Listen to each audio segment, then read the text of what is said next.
But I think our Democratic friends out there should really stop and think before they vote for a guy like Ed Koch.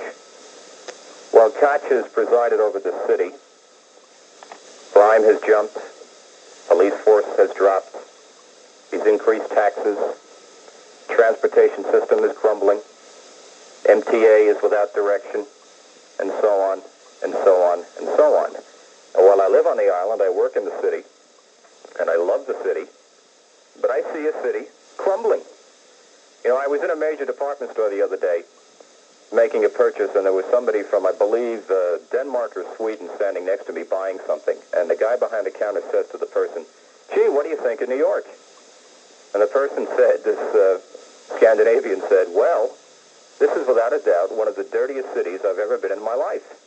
And it's very embarrassing. I'm sick of hearing this. It's not the first time I've heard it. And yet I think Koch I would say Koch is the Lee Iacocca of politics. He's a hell of a salesman. He really knows how to promote himself.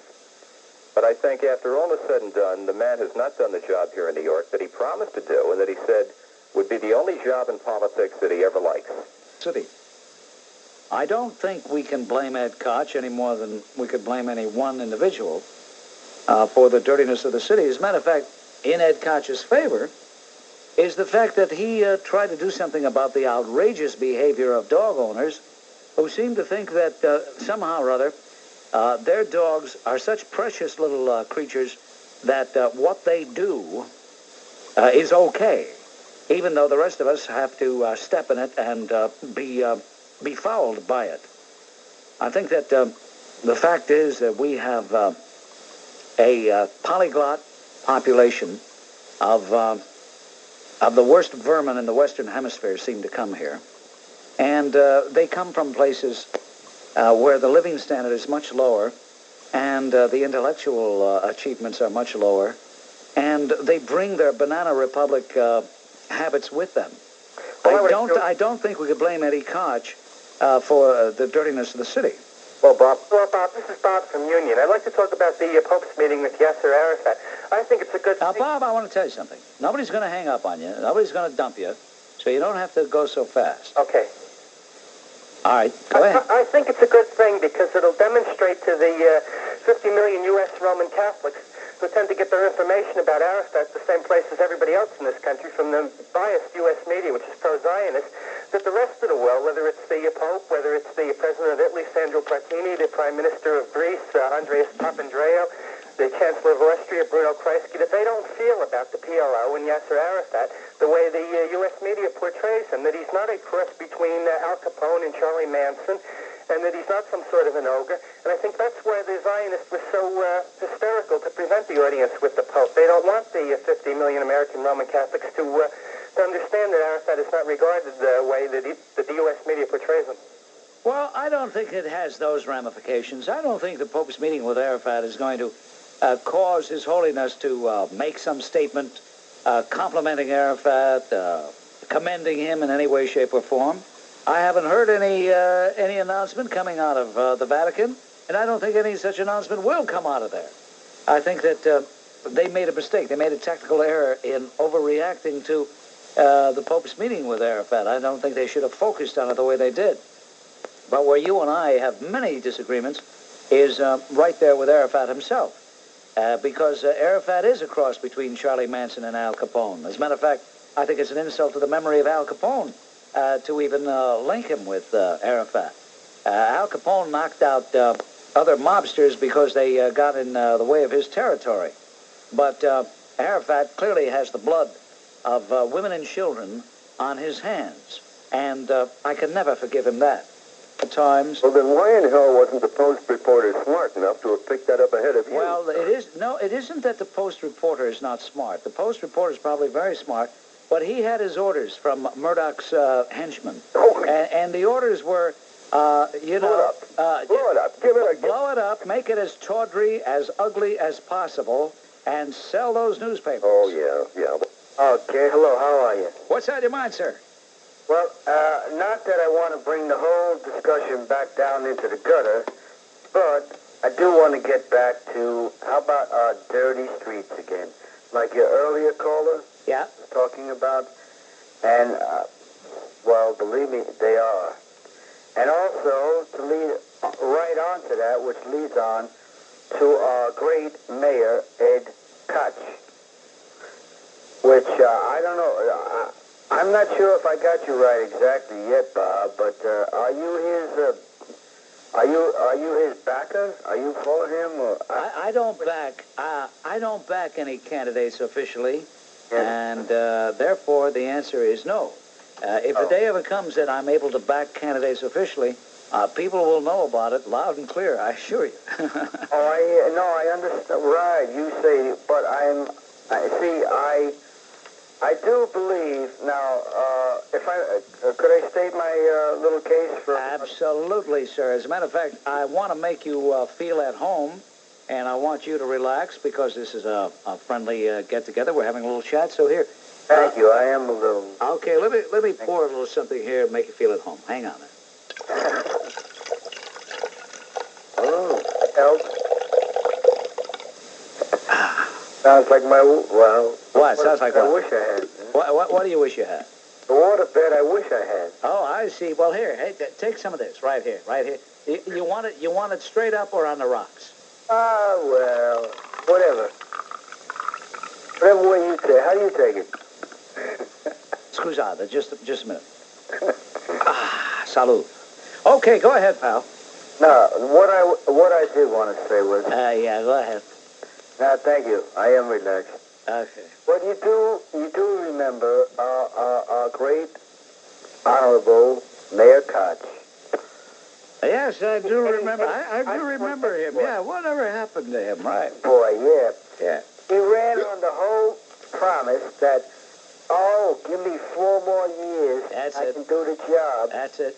And in 12, he was going to be Superman, by the end of 12. That's right. He says, even guys like Johnny Barazzuto were wise to that. So what happened to Super Eddie?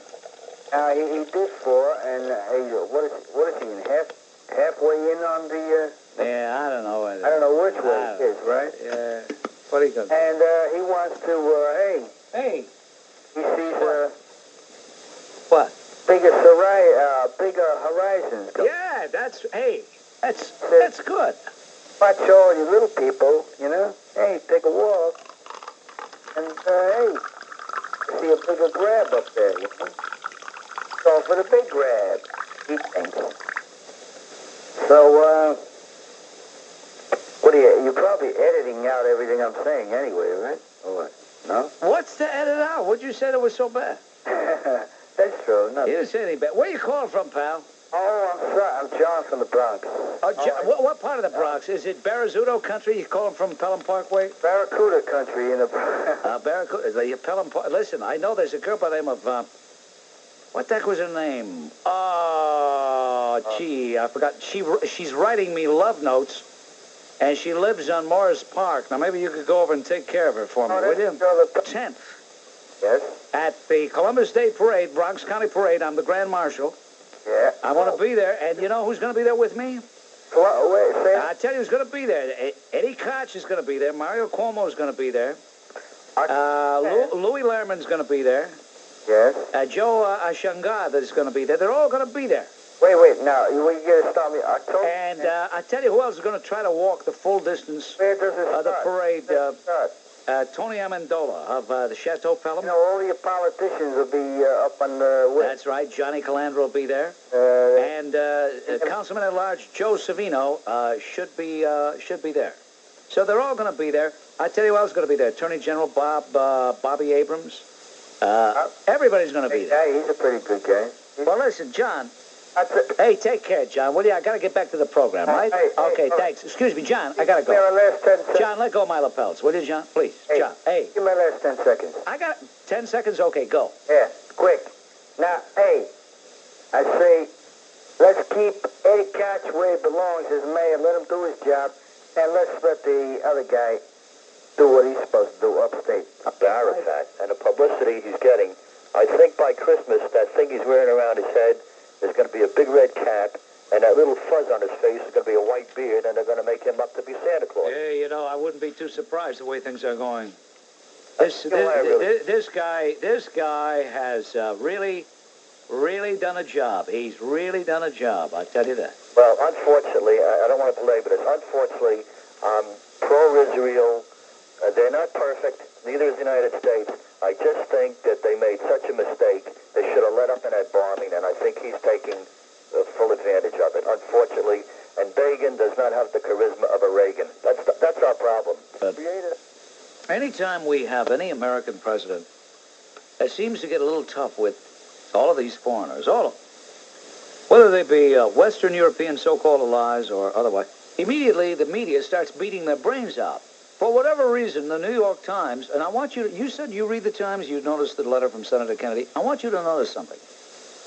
Please, you and everybody listening to me, start taking note of how any president, whether it's this one, Jimmy, Jerry, Richard, I don't care who it was, anytime they try to get tough with most foreigners, the Times beats their brains out, accuses them of disruption, accuses them of a lack of statesmanship, a lack of maturity, a lack of sophistication, a lack of understanding.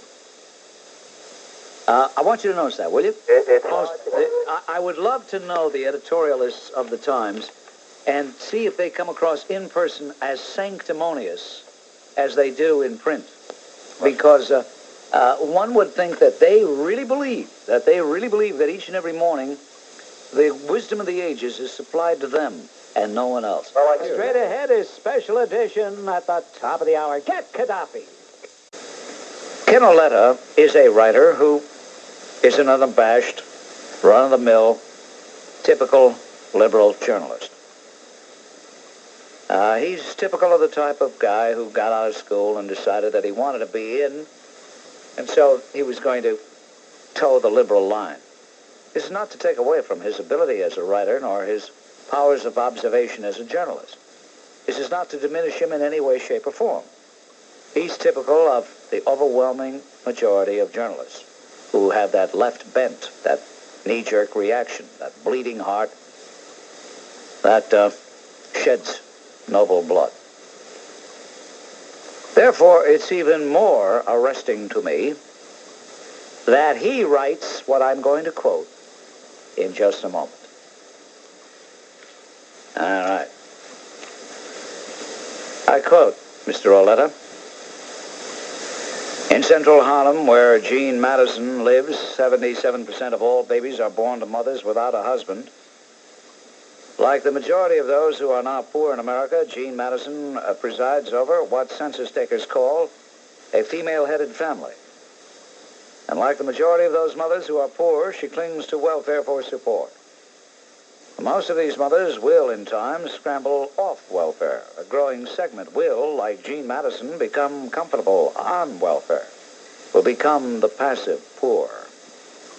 To wean them from the welfare habit, the Little Sisters of the Assumption in East Harlem operate a small surrogate mother program to assist 20 mothers like Jean Madison. Dependency on welfare and other social service institutions, the sisters who work with this religious order have found, frequently robs these mothers of their self-confidence. The mothers come to feel helpless, as Jean Madison does. Jean Madison, her name has been changed, produces babies at a prodigious pace. 27 or 29 by her various accounts. Now 39 years of age, she has been on welfare since March of 1966. Having grown up herself in a large welfare family, Jean is simply repeating what she knows. As others define themselves by their work, Jean defines herself by having babies. When asked why so many, she said, I don't know. If I had a husband, I wouldn't have so many kids. This time, it's like a mistake. When I love, I love. I think I'm a beautiful mother. Like many other long-time welfare recipients that Ken interviewed, Jean exhibits what some community people calls a welfare mentality. At age 11, she got pregnant and gave birth to triplets.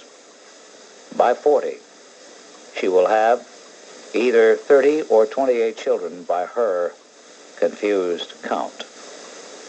And she is one of many.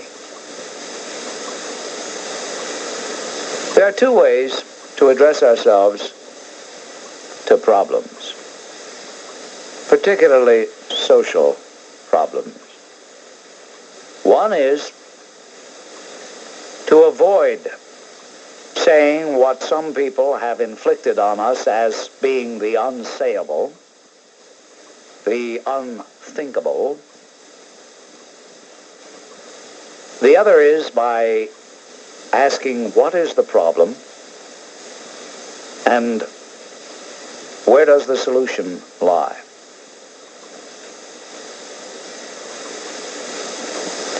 I began broadcasting on this great radio station on September 20th, 1970. It was on that day that the former home of the good guys became conversation radio. A trendsetter. It was on that day that a question was asked concerning solutions to real problems that faced us in the 70s, 80s, 90s, and yes, beyond. Any demographer could tell anybody at that time that if we didn't do something with the burgeoning welfare population, if we didn't do something with this underclass problem, it would swamp us. Like a tide that comes in, we would wake up one day and find that we were up to our nostrils in problems.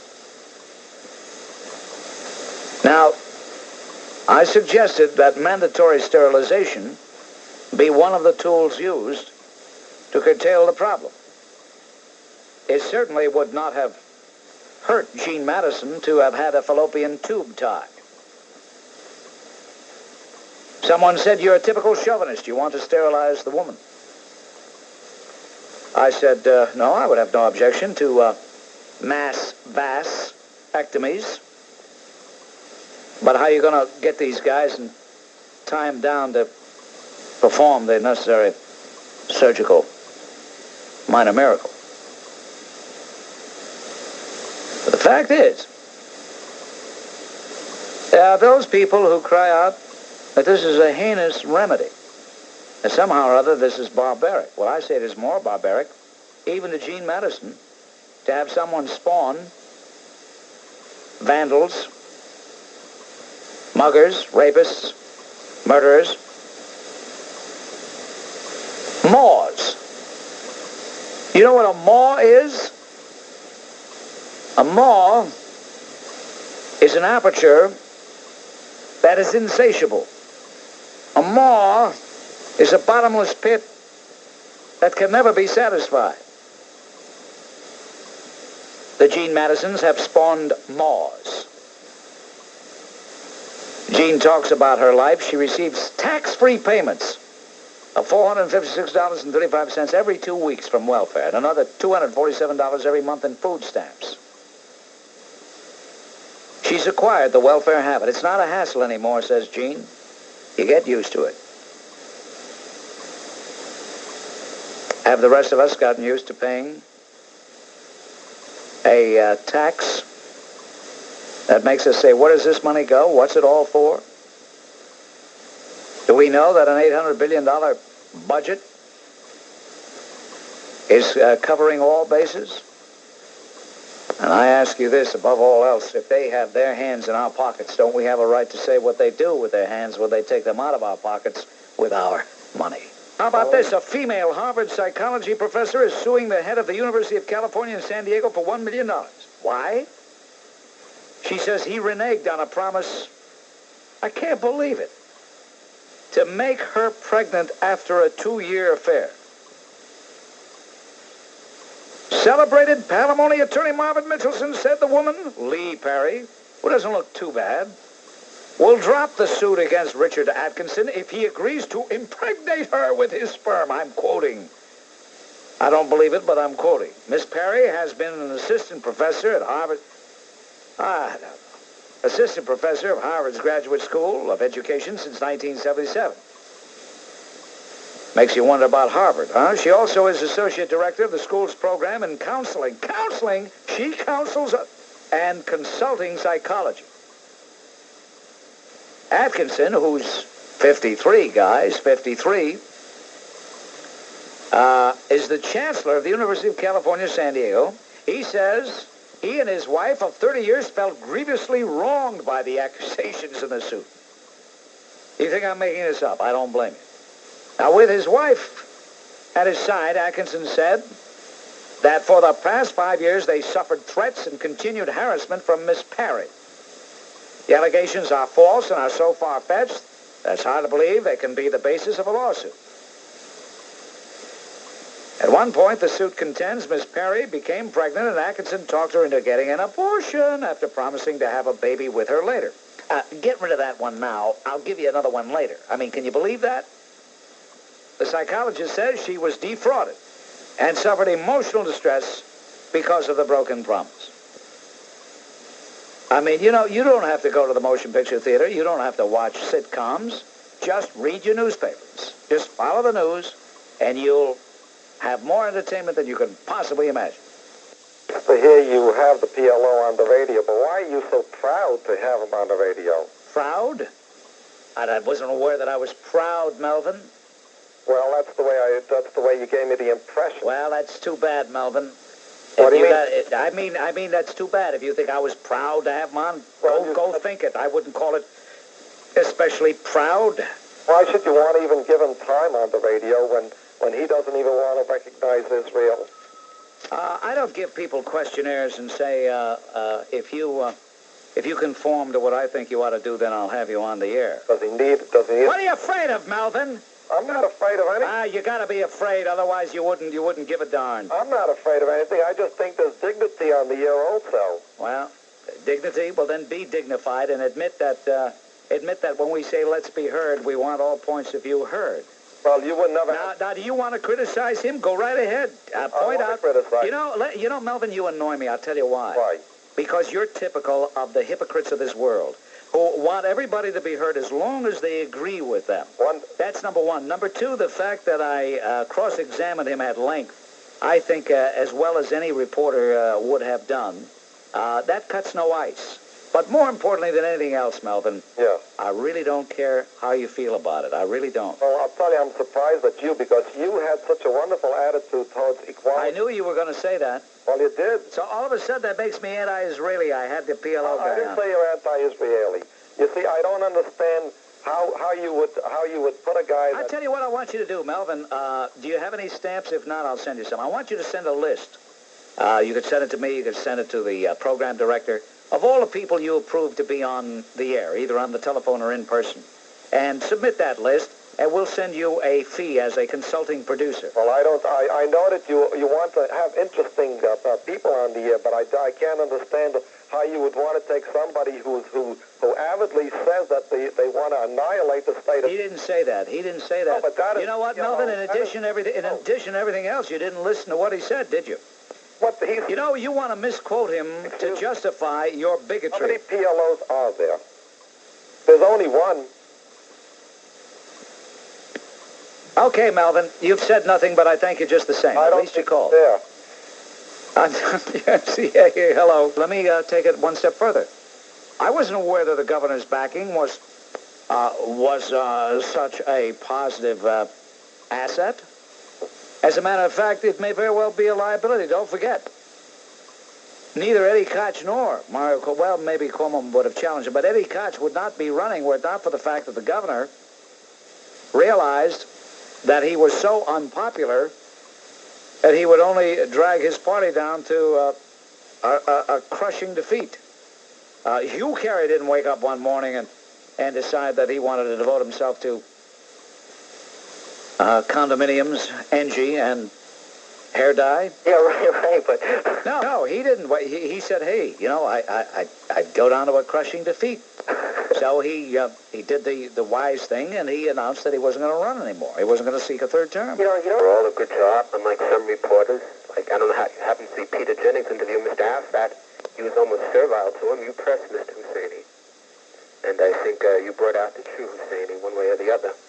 In fact, he made a big mistake that, of course, you couldn't have realized because you didn't hear him on the Barry Farber show the night before.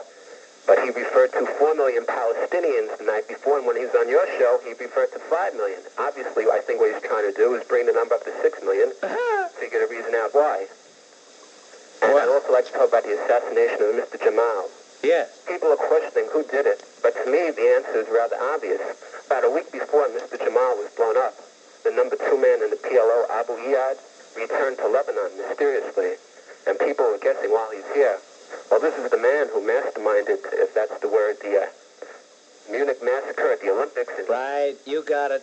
You got it. You're a very shrewd, very observant man, I'll tell you that, because when it was announced that he had returned to Lebanon and was in Beirut, I must tell you, I didn't think necessarily it was going to be Jamal, although I did say at the time that he was elected, I said his days are numbered. Nevertheless, I think this Riyadh, this cunning killer, in all likelihood, did have something to do with it. Well, whether it was him or whether it was somebody else, you'd have to be pretty dumb not to know that it was the Muslim leftists, that it was the pro-PLO, that it was that gang that did it. And why anybody should even scratch their heads over who did it is beyond me. Thank you, Mark. Of course, the UAW said, you guys ain't going to do nothing. You know, back in the days when the UAW was able to say, you guys ain't going to do nothing. I mean, you know, I know Douglas Fraser's a nice man. And he never said, you guys ain't going to do nothing. But if he had come along a little sooner than he did, he might have. Because that was the mentality of the union leader 30 years ago. Yeah. 20 years ago even. But I think there is a time coming. That slams the lid on things for today and for this week.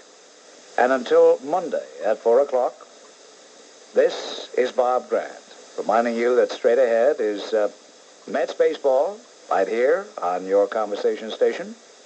And reminding you also that your influence counts. Use it. Get Gaddafi! Subway last year anyway, two times a week at night going down from Manhattan all the way to the end of the line on a 3 train. Yeah. Which is the most hideously decorated, quote-unquote, graffiti train, I think, in the whole system. And I happen to be an artist, too, but that's sort of beside the point, and I appreciate Mr. Levine's effort.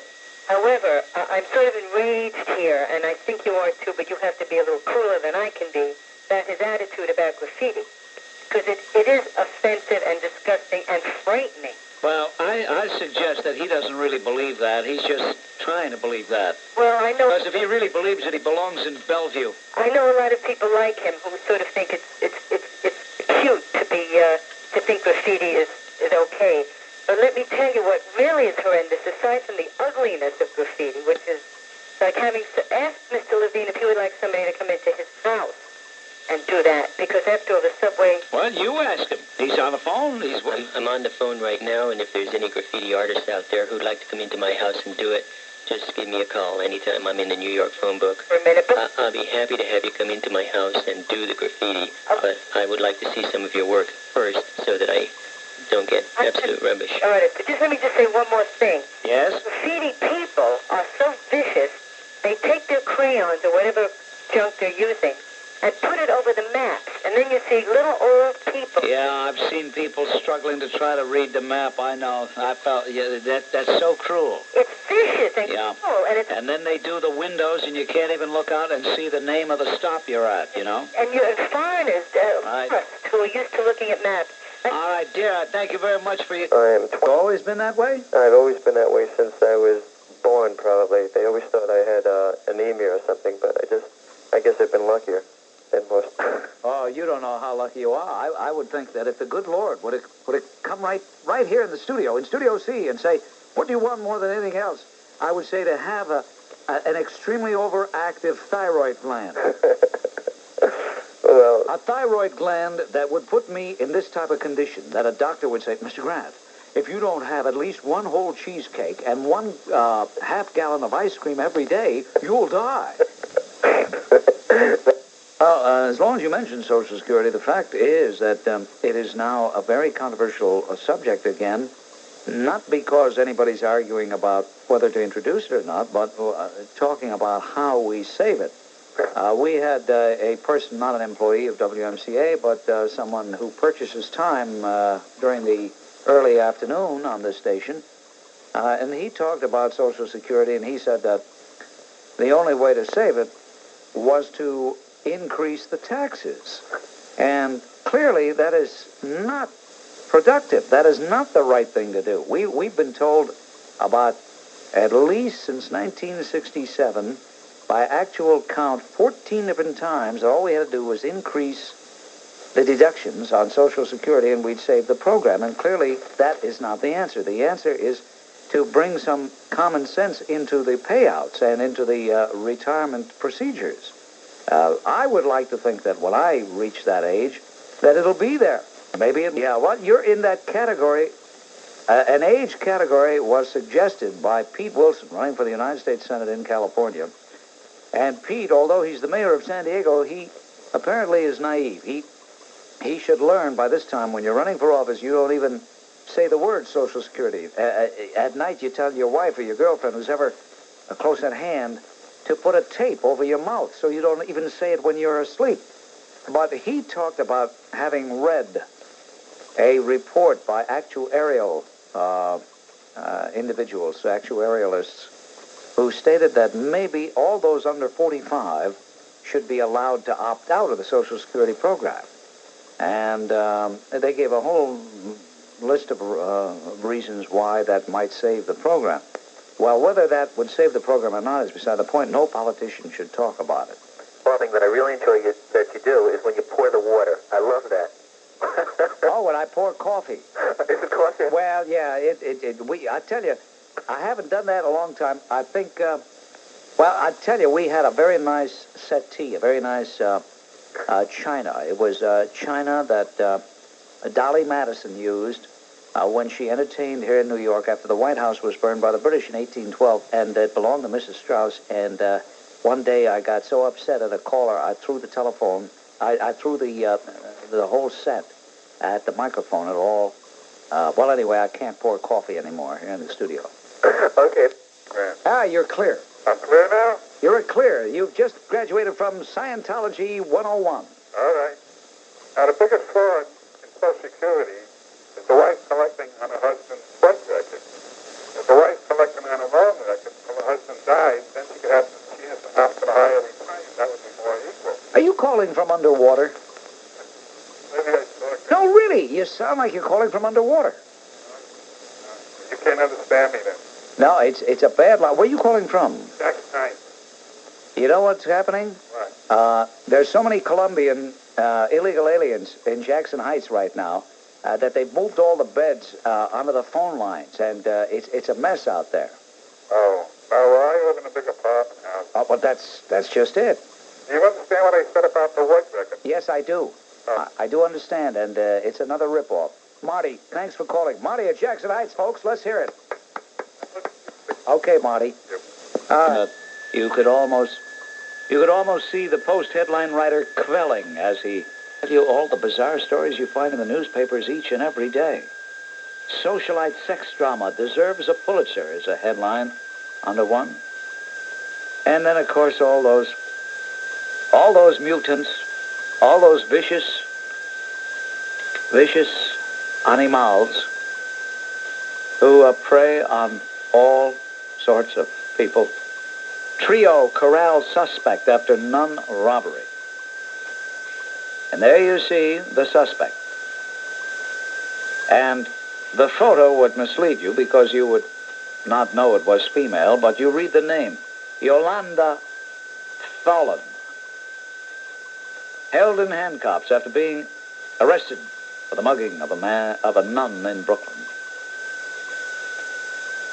Now, what are they going to do with her? You want to know what? Nothing. She'll be out in no time flat, if she serves any time at all.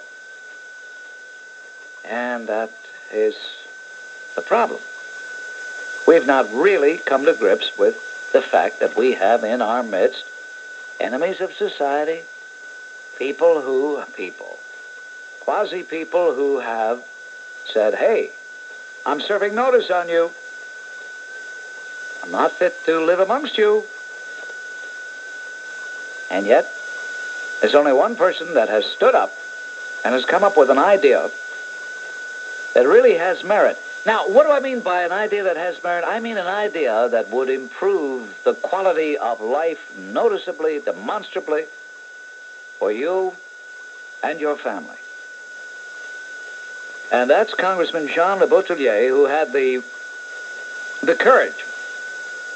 A lot of people have the same imagination that Congressman LeBoutillier has, but this was not only imagination, this was also courage to come out and propose, as he does in his advertising, that we take the recidivist.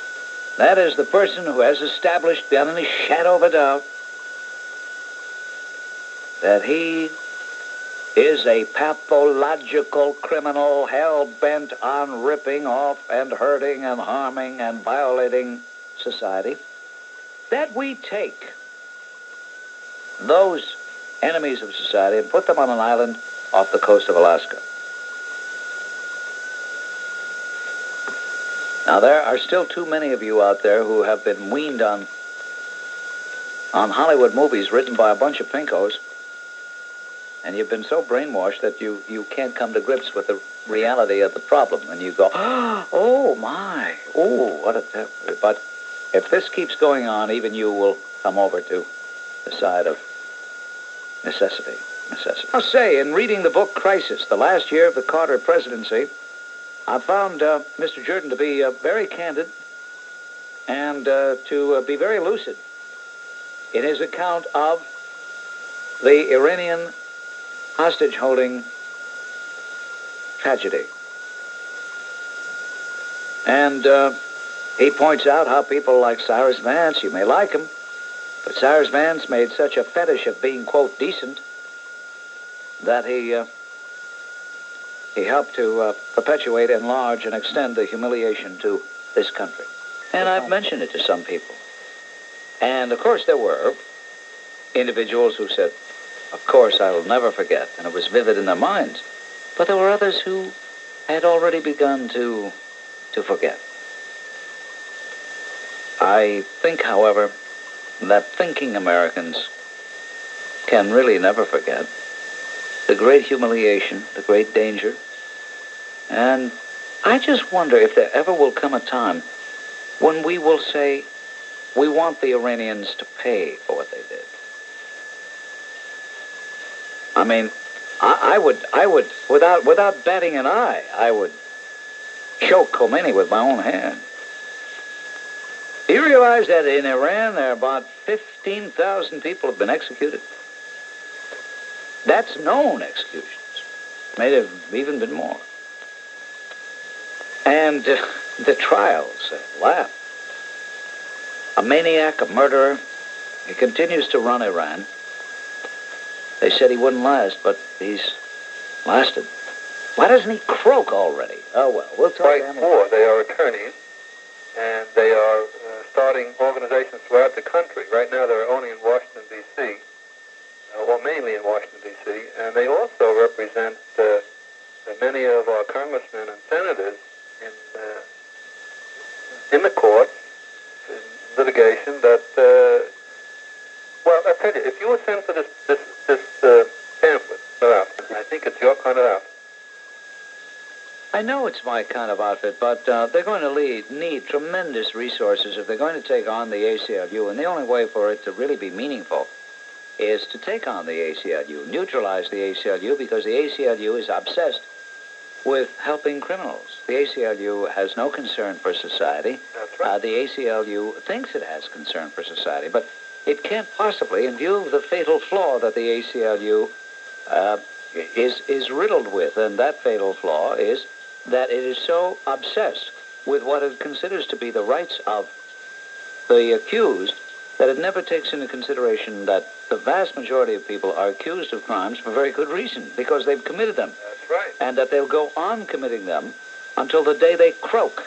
That's right. Well, Now, this Washington Legal Foundation, it represents the public interest. And, right. It is right. Well, Well, tremendous from what I could see from the pamphlet they sent. it's an idea whose time is long overdue, and let's hope that they can neutralize the ACLU. Thank you very much, sir. Important news from Central Federal Savings to holders of maturing all-saver certificates. I'm a certificate and I'm maturing. Will they not take into account the changes wrought by technology, by a swollen polyglot population, by access to the tools of death that so many addled-brained, antisocial miscreants have? You remember in biology, learning about mutations? Well, there are many mutations amongst us. And only in the brave new world of tomorrow will we deal with those mutations the way we should. And if we don't, they will be our undoing. So a quote from Congressman LeBoutillier: violent repeat criminals who rape, murder, and kidnap have forfeited their right to live in our society and should be put away for life with no chance of early parole. Now, with that imposing statement, the congressman introduced legislation calling for the establishment of a polar prison where hardened criminals would be sentenced for life. I like the name of the act. It's called the Arctic Penitentiary Act of 1982. That's House Bill 7112. Under the provisions of this act, a special prison facility for certain state and federal offenders would be established at an existing government facility to house the nation's most violent criminals. Criminals like the Son of Sam and the Seacrest Diner assailants. They must be removed from society permanently, LeBoutillier says. The public supports this concept, and he's right, they do. They want to punish criminals, not pamper them. And one possible site for the prison is Middleton Island, located in the Gulf of Alaska. That's approximately 200 miles south of Anchorage. Middleton Island is currently used by the Federal Aviation Administration and has existing structures and an airfield. The administration supports the use of surplus federal lands for prisons, as you well know. And this would definitely be in the category of surplus federal lands. And I quote LeBoutillier again. He says, I believe in the death penalty for murder, for rape, and kidnapping. But for other violent criminals, my bill sentences them to an isolated island off the coast of Alaska for life. Now, what do you think of that idea? You think it's an idea whose time has come? You think we've got the courage to enact such legislation? Do you think we have the good sense, the practical sense, to be tough enough to do this? Well, it would seem to me that if we care about society, care about those of us, the overwhelming majority of people who should be protected, who deserve to be protected, then H.R. 2112 or 7112 should be enacted. You're talking about one of my favorite topics, so I dialed in, that polar prison idea. Yeah. Frankly, I agree with Chuck Colson that prison is not a place to punish people. Prison is a place to park people temporarily until you decide what to do with them. If you feel that somebody has forfeited his right to live, then you execute him. If you feel that somebody owes somebody money, then let him give restitution, double or triple restitution. If he can't afford it, you can put him in one of these work camps where he can be paid a certain amount allocated to him for his work until he's paid his victim double or triple the amount, whatever he did to him, and then he could be freed. And that would be really paying his debt not to society, which is a crazy idea, but to the guy who actually got hit. And we should give encouragement to the victims to go and press charges, which they don't want to do now, because what is the point of pressing charges so that the states can have fun using the victim in their proceedings? I think we've got to put justice back into the criminal justice system and make up our minds what we want to do. This prison idea, the whole idea of prisons, as you know, started with the Quakers, where they were supposed to do penitence. But we know that prisons don't make anybody penitent. It just teaches them how to do a better job next time. So let's just eliminate the whole prisons and all the overcrowding, the expense, and use prisons in a very limited way to keep people around until we decide what we really want to do with them, either punish them or have them pay their debts. And that is my idea. And Chuck Colson, who... Yeah, I know about Chuck Colson, but I think you're overlooking one very dramatic point, and that is these people who are criminals, these people, particularly the violent criminals amongst us, are people who have to be sequestered from society. They have to be removed from society. They can't be on the streets. They can't be in the subways. Execute them. If they're that bad, they're animals. Okay, pal. Thank you. Thank you. As another brilliant caller on WMCA. I think that certain organizations in our society, I think, like the American Civil Liberties Union, wouldn't put up with a thing like that. Well, wait a minute. You say they wouldn't put up with. Right. Well, what are they? Are they the government? Are they the voice of the people? They're a self-interest group. Right. They, of course, they'll fight it, but you say they wouldn't put up with it. Well, that's putting it in an unfortunate way. Right. And that is indeed true. Or at least if they would voice their opposition. Of course they will. There's no doubt about it. It could be declared unconstitutional. I don't know. Yeah. But I think that when you stop and consider first of all, 63% of the American people want increased spending for new prisons.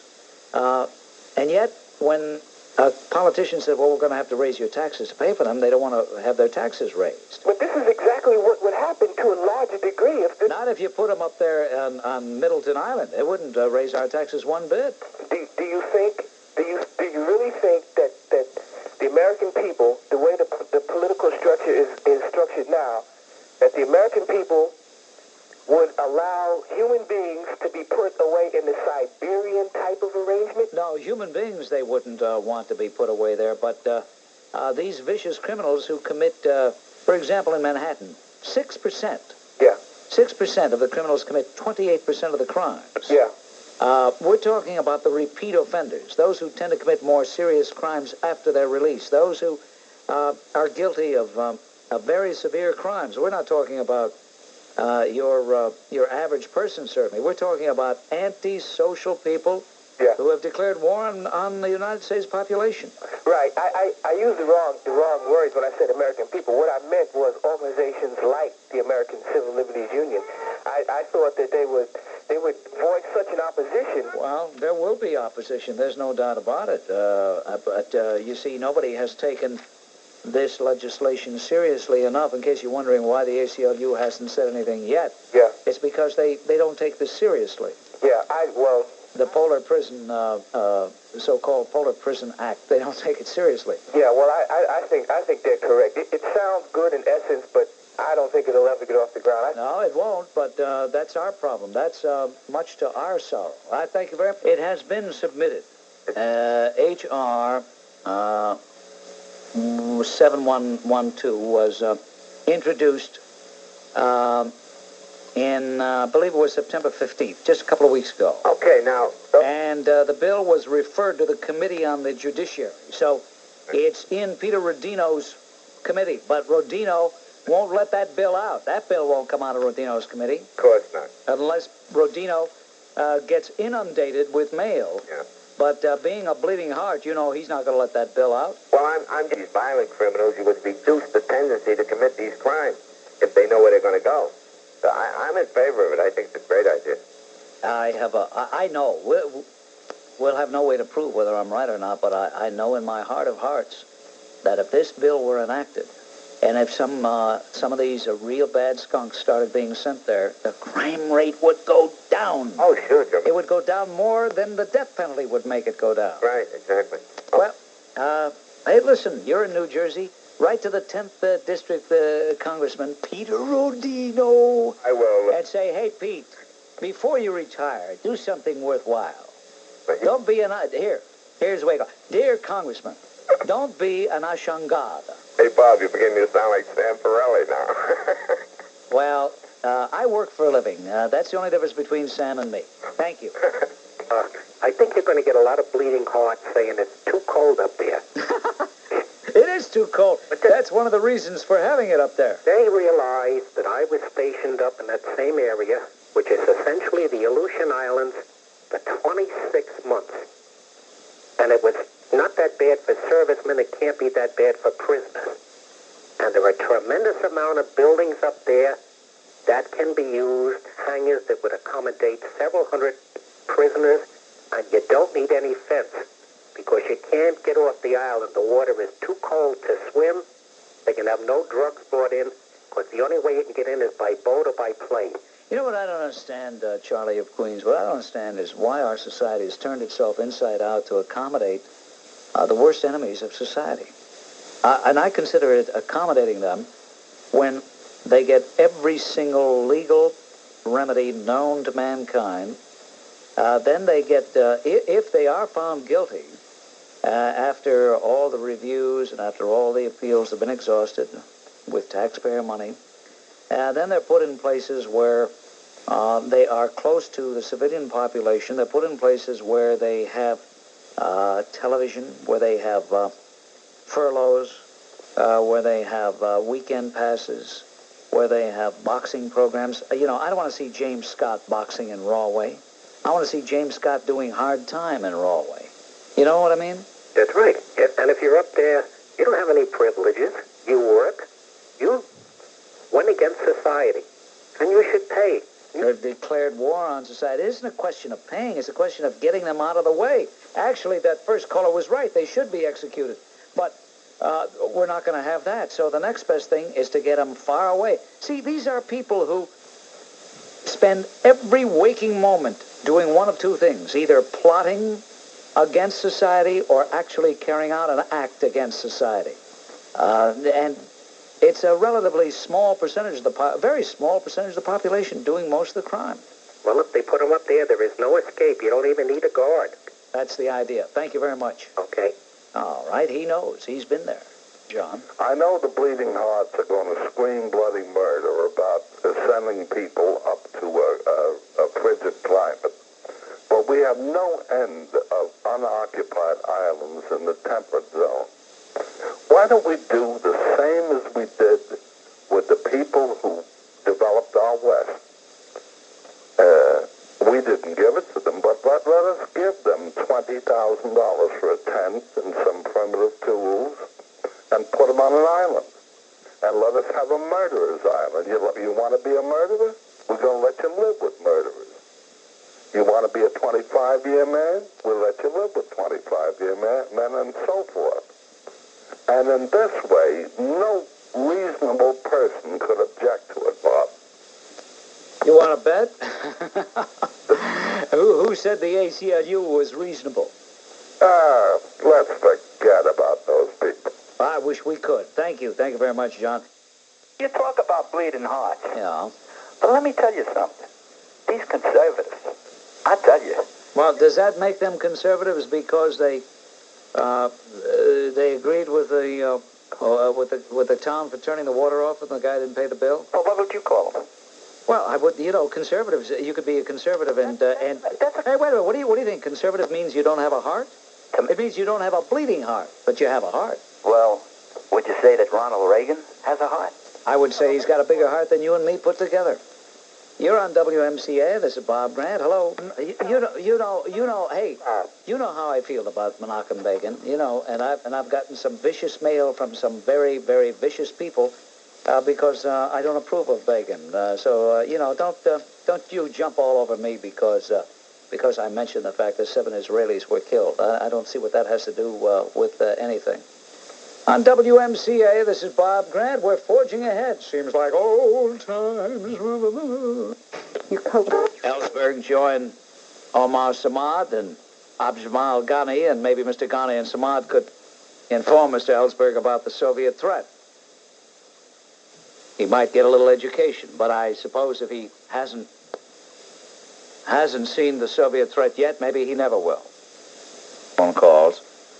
And it never ceases to amaze me that people never get tired of talking about it, is the death penalty and how we handle or don't handle those criminals who have declared war on society. Now, we talked yesterday about Congressman LeBoutilier's plan to use island called Middleton Island, 200 miles south-southwest of Anchorage, Alaska, to put violent habitual offenders on.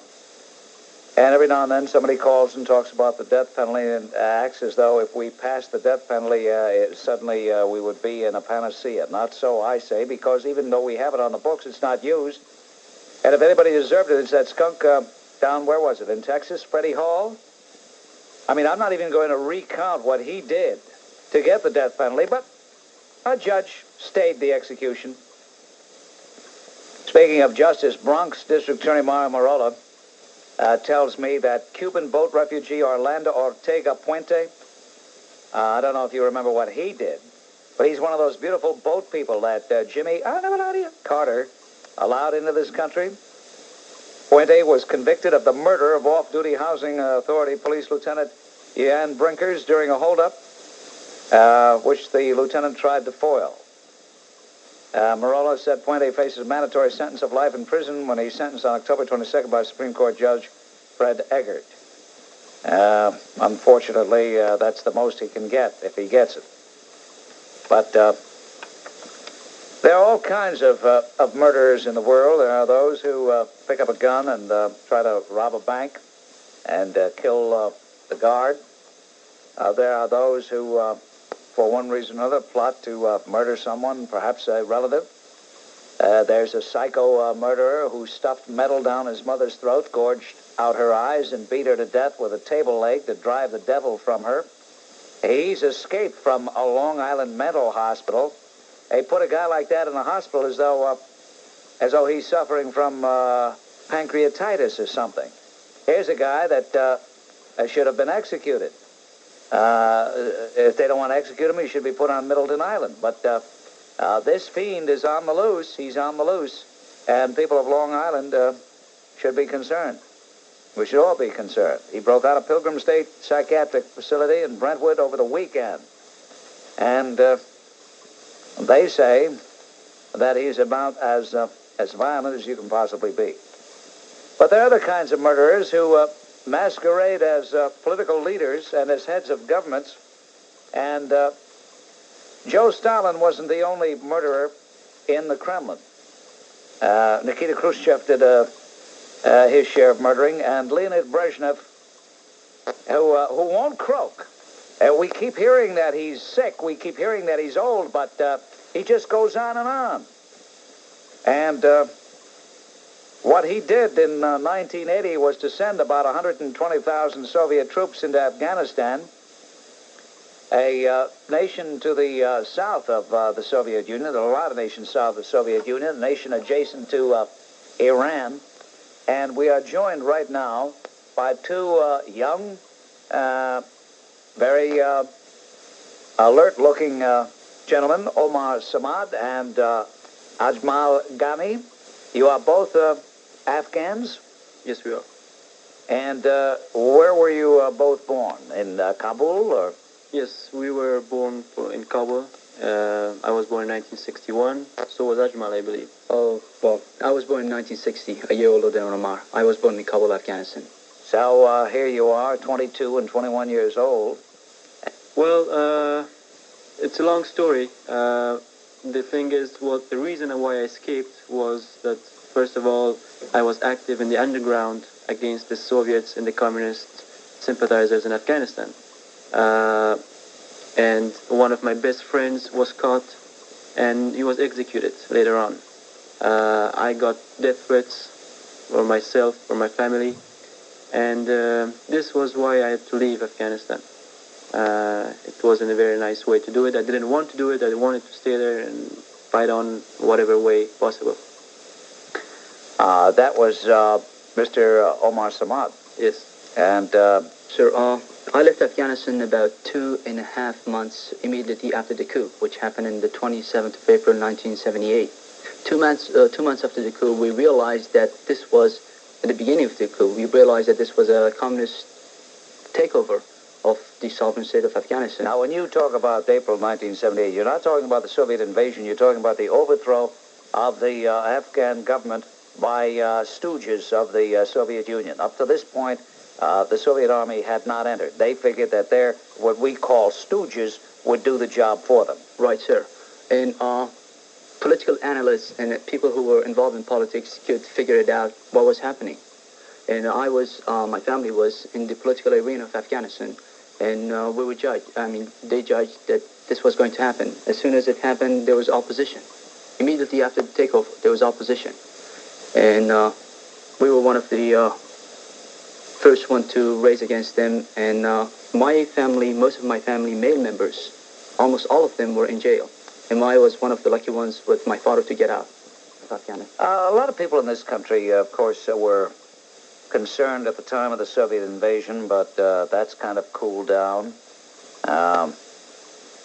We seem to accept it as a fait accompli, but they've not accepted that in Afghanistan, have they? Are you in touch with the rebels in Afghanistan, or should I say the patriots in Afghanistan? Well, they are called the freedom fighters, actually.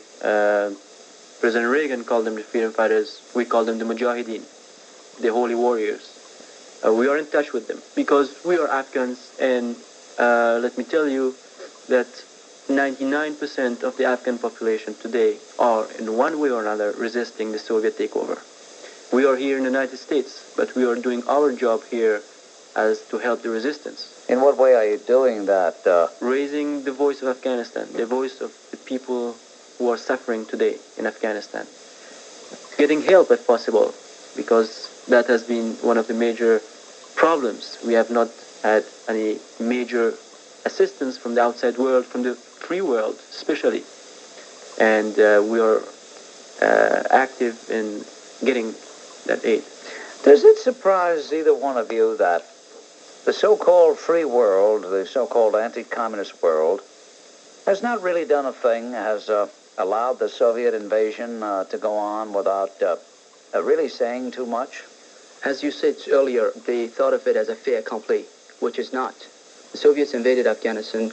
The only thing that was done by the Western world, or the so-called the free-loving people of the Western world, was very few and minor actions were taken about against the invasion, like the boycotts of the Olympics. That was initiated by President Carter. But even the countries in Western Europe went and assisted in that Olympics. There were very few countries that went along with us. Yes, unfortunately. Afghanistan is not a fait accompli because the resistance has grown to a much higher level than 1979 or 1980. Are you telling me, and more importantly, the many, many Americans listening to you right now, that although the Soviet troops have been there with all of their military hardware and their evil chemical warfare, which we're going to talk about in just a minute, that they have not defeated Afghanistan? Yes, that's correct. They have not defeated Afghanistan. Our people have resisted courageously, but we have had 1 million dead at least during the last 4 years. In a country of what, about 8 million? 17 million was the last census in 1977. How many? 17 million. That's all, 17 That is million. all. And today, 80% of the Afghan territory is free and in the hands of the freedom fighters, which in the hands of the Afghans, let's say. 20%, which consists of the major cities and the highways, are controlled by the Soviets. But the Soviets have much difficulties controlling that also. And I have to add that the highways and the cities are only controlled during the day. They have control, but during the night, the Mujahideens, or the freedom fighters, get into the city and they carry out operations inside the city during night, inside the capital, Kabul. How are they supported, and where do they get their arms? From Pakistan? The freedom fighters started their war against the Soviets and the communists with Lee Enfield century-old rifles. And their successes led to the takeover of regular Afghan army garrisons, getting arms from the Afghan army, now from the Soviet soldiers themselves. Whenever there's a battle, and they win, they get the arms from the Soviets themselves. And I have to add that in 1978, we had about an Afghan army made up of 100,000 troops. Today, we have about 20,000, which means that the 80,000 deserted, and they took with them their guns and their ammunition, and they joined the resistance. Now, when you say they deserted, you mean they deserted the puppet army. Right. And that puppet army is not really serving Afghanistan, but serving Afghanistan's neighbor or enemy, which, of course, is the Soviet Union. You said the puppet army. The army, as we said, was consisted of 100,000 people, so there was no army left. There's only 20,000 people left. A lot of officers have deserted and joined the resistance and are now fighting against the Soviets. So the Soviets are doing the fighting now. One of the main reasons why the desertions occurred was that the Soviets used the tactic of putting the Afghan regular troops in front whenever there was a battle going on. Interesting. That was to protect their own soldiers, and of course the Afghans were the first ones to get the first bullets.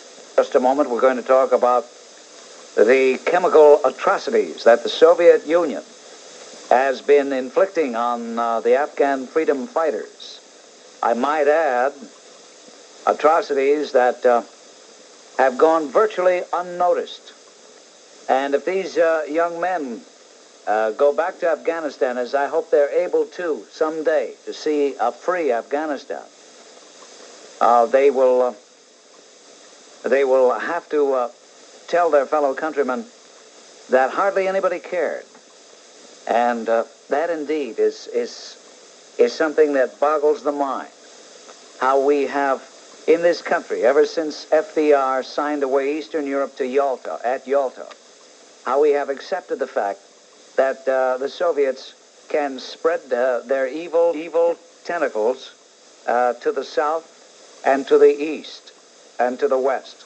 What is called the Afghan Youth Council in America, working in conjunction with the Committee to Stop Chemical Atrocities, you're touring the United States in an attempt to raise public awareness of the true nature of the Soviet involvement in Afghanistan.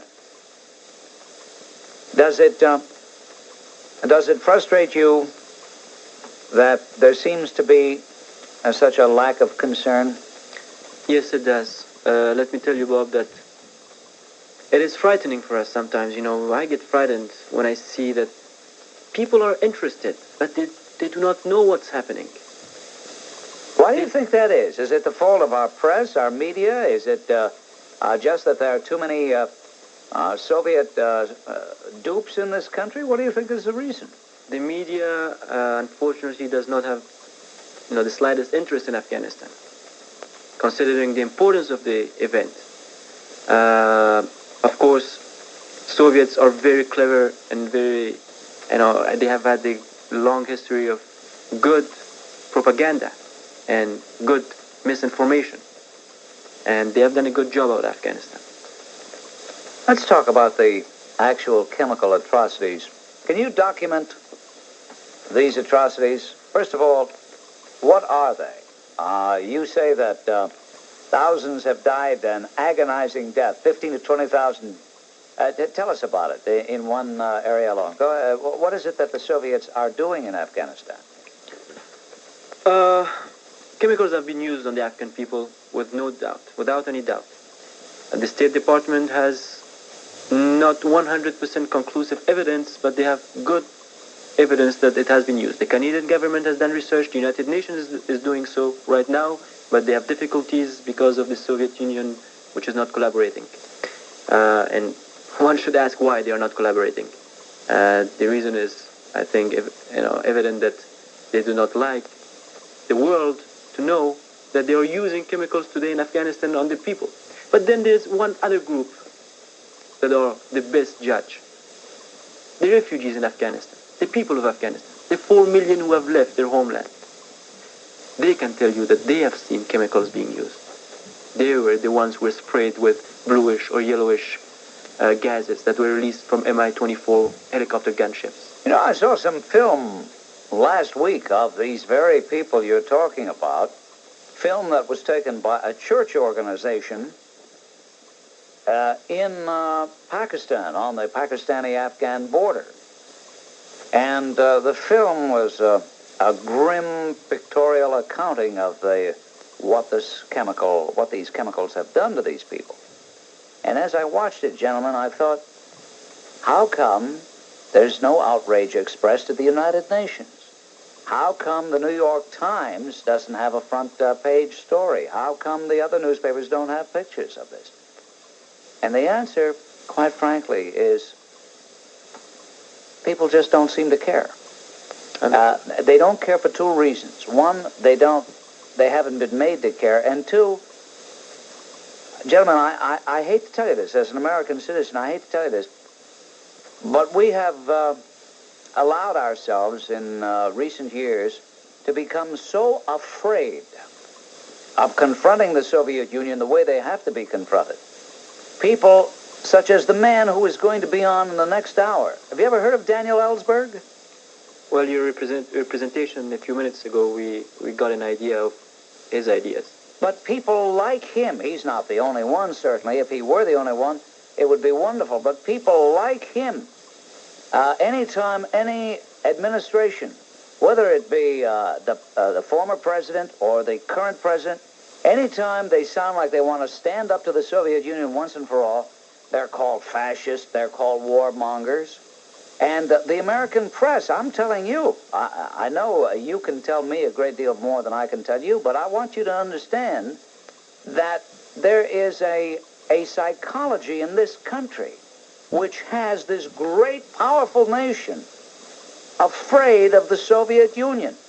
Now, it is true that, the importance of the situation in Afghanistan has not been reported adequately.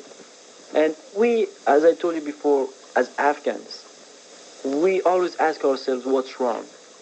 Has the world and the free world lost its moral values, its goals, its principles, such as freedom, democracy, dignity, liberty? We ask this to ourselves, and we do not have an answer yet. And I hope that someone can give me a good answer for that. Ajmal Ghani, you were born in Kabul, Afghanistan, but you did go to school in Paris.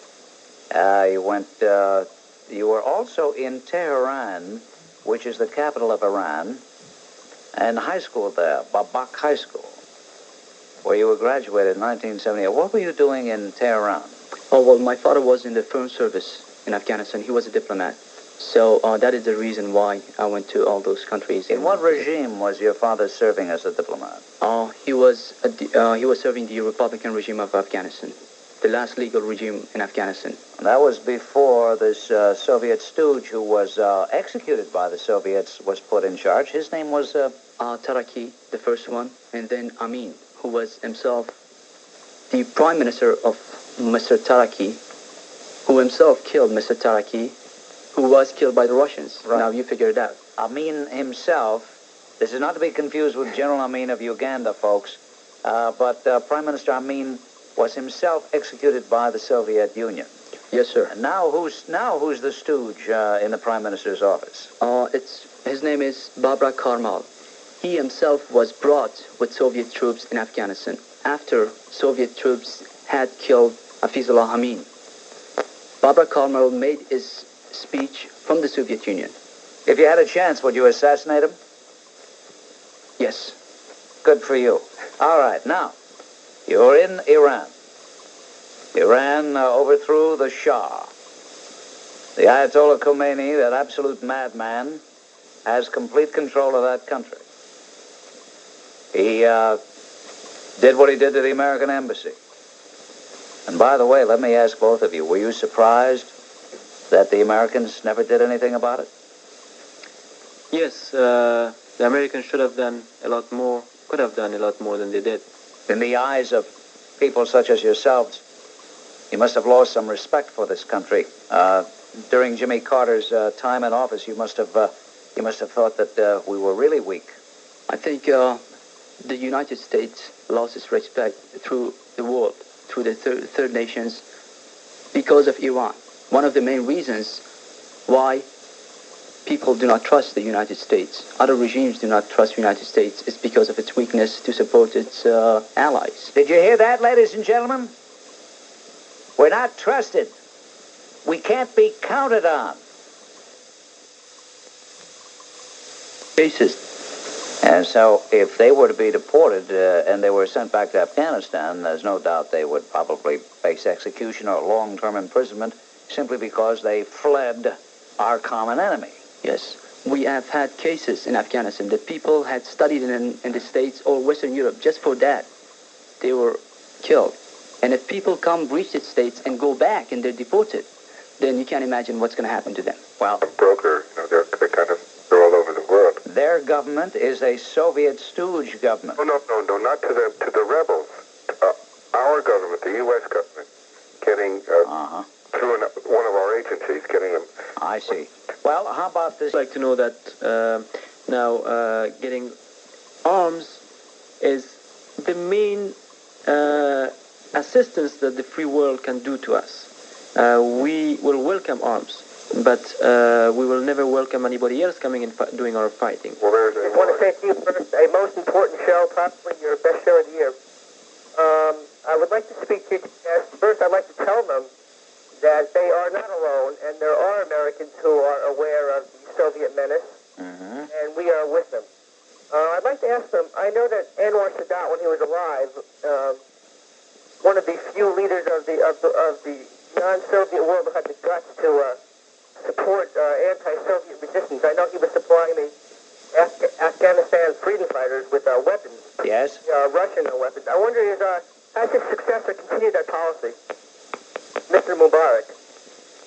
Has Mr. Mubarak continued the policy in that? Sadat, I would like to say, was one of the greatest men, in the history of the world, and he was a great supporter of our cause. Mubarak, because of, I believe, the internal problems in Egypt, has not been able to be as vocal and as participant in the struggle of the people of Afghanistan as Sadat was. And we hope that he will be more active in that regard. I'd like to add and tell Andy that Anwar Sadat was one of the few leaders that really knew the threat of the Soviet Union to its own region and to Afghanistan. So he was one of the best judges because, as you know, Egypt was under they had Soviet advisor at the time, so he could tell what was happening. We will return one day to Afghanistan, whether Afghanistan is free or not, because it is our duty to fight, first of all. And one day when the time comes and the need comes for us to go, we will go and serve our purpose in our country. Well, they are freedom fighters because they're fighting for their freedom. Yes, sir.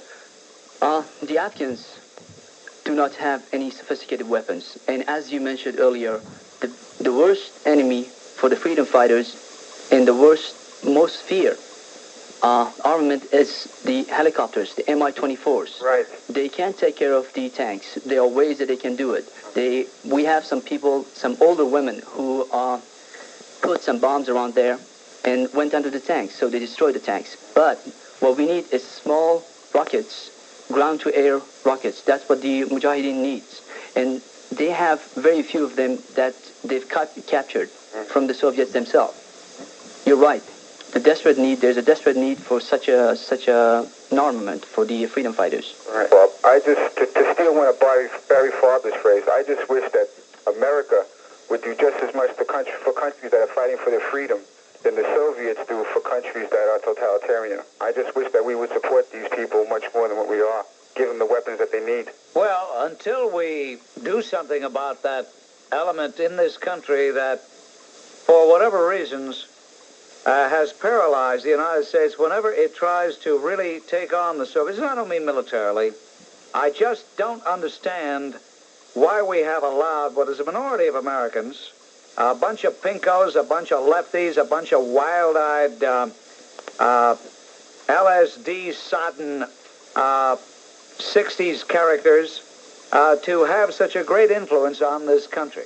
Well, it's not, well, I'm a product of the 60s, so I was part of them in the 60s and early 70s, but my attitude... Maybe you didn't drop enough acid. Thank you, Tony. Yes, I'd like to address a few questions to the Afghan patriots. Yes. Yes, I'd like to know what they think of a comment made by the late Shah of Iran stating that if he was in power during the Afghan crisis, the Soviets wouldn't have dared invaded, being he was one of the last few guardians of freedom in that area. Well, that is true. The Shah, if there is a major possibility if the Shah of Iran had not fallen, that the Soviets would have not dared enter Afghanistan. But let's not forget that the Soviets have looked into that region since Peter the Great. And as history shows, their advancement towards Central Asia and the Islamic republics that they have on the southern flanks shows that they've always liked to get to the warm waters of the Indian Ocean, and especially now that the Persian Gulf is a vital point for the Western world. That is very important. Thank you very much, caller. All the callers who did participate and all the callers who tried to participate, I do thank. And, of course, I thank our Afghan freedom fighters, Omar Samad and Amjad Ghani, two young men who escaped from Afghanistan and who are trying to help their cause in this country. I'll take the Brewers in 5. I'll take the Brewers in 5. Take the Brewers in 5. I'm going to take Reggie and the Angels in 4 games. All right. Mr. October. All right. As long as it's anybody but the Yankees. Anybody but the Yankees.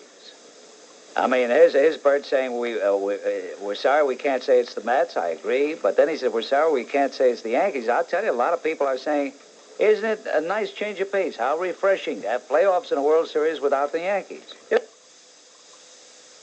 In Newark, for example, Bobby Rydell, whose real name is Rideletto. Why do these Italian guys change their name? I don't like it when people change names. What's the matter? What do they do that for? What are they ashamed of? I'm just doing shtick. I'm imitating the Gavones who give me that agita. Anyway. Wanted to say something about Congressman LeBoutilier's bill putting a prison up in Alaska. Yes. Nobody mentions that I've heard lately about the bond issue that was defeated this last time around for a new prison in New York State. Well, I don't know why you say nobody mentions it. It was talked about a great deal after its defeat. 1 point. If you figured out, each cell would cost something like $80,000. Minimum. Some said as much as $100,000, depending on where it was. Those gavones and schlumps can stay in a place that costs $1,000. They don't need $80,000 or $100,000 cells. It costs more than most people's homes. Well, the more I think about the LeBoutillier plan, the more I realize it never will pass because it makes too much sense. It's too practical. It's too meaningful. It's too important to the American people. And of course it does. I tell you, everybody's writing a diet book. You know, you have the Southampton diet, the Costa Mesa diet, the Long Beach. I mean, there's about 20,000 different diets. I have one. The walk around Midtown Manhattan diet. All it is you walk around and you smell the horrible odors coming from these guys with the falafel carts cooking this rancid meat and all this other schivooze stuff, and you lose your appetite. Well, it's getting to look more and more like Calcutta every day. And I just got back from Chicago, and I want to say the Illini will beat the spread this Saturday. Hey, what happened between the Illini and the Gophers? Well, they said the Illini team has a tremendous defense. What happened last Saturday?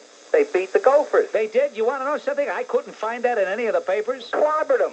But the Gophers were 5-point favorites. But they ran into a defense that Illinois got, which is supposed to be tremendous. 40-15, something like that. We're marching for dear old Illini. And we're marching for the orange and blue. They actually say have a good shot at the going to the Rose Bowl. We're going to get... I wish you'd bring back Needlenose for Saturday's games. Paul Needlenose Menachem. Right. You know, Paul Needlenose Menachem almost slit his wrist when they declared the football strike. He's losing a lot of money. He and all the other bookmakers.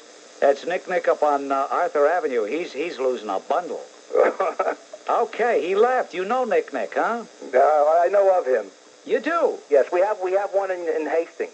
I see. Well, you know, when they get together at Gabe's Candy Store to count a balige, they don't have as much the last couple of weeks. Okay. Okay, thanks, Goomba. Okay. Thanks. And speaking of football, all right, there they are. They're on the 15-yard line, and the Gipper. The Gipper fades back. He looks. He throws.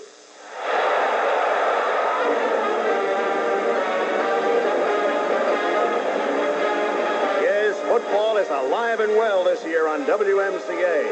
This Saturday we have a double treat. First, Miami invades South Bend to take on Notre Dame. Then Saturday... And it's Ronald Reagan. He goes into the end zone. It's a touchdown. And immigrants, especially those who are coming in this country illegally, and they are causing an unemployment problem. Like the president, he took the blame for 2% rise in unemployment. I think he's being unfair to himself because he was the only one who spoke out against the Haitians that were coming into this country illegally and wanted to do something about it. And the same people who are unemployed, crying for jobs, were the first ones to denounce the president when he was trying to do something about it.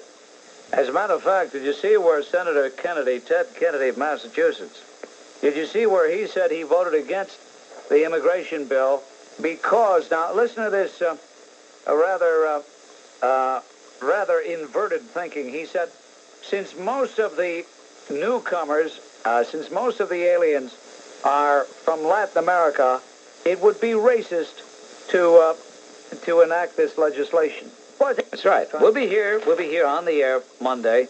I'll be in the Columbus Day Parade. Oh, by the way, officiating at the Columbus Day Parade up in Bronx County. I hope to see all of my Bronx County friends. I know all the politicians are going to be there. Mario's going to be there. Lou's going to be there. Al's going to be there. Pat's going to be there. Let's see, who else is going to be there? Florence is going to be there. Bob's going to be there. Florence is going to be there. I mean, on and on and on. I'm giving the first names. You know who they are. They all want to have their picture taken with me. And City Councilman Joe Savino will be taking pictures. He got to do something. Very handsome. And everybody's going to be there.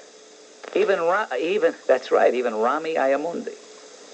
The rumor about Ugumbara coming down from the Bronx, that's strictly a rumor. I doubt he'll show. I doubt it.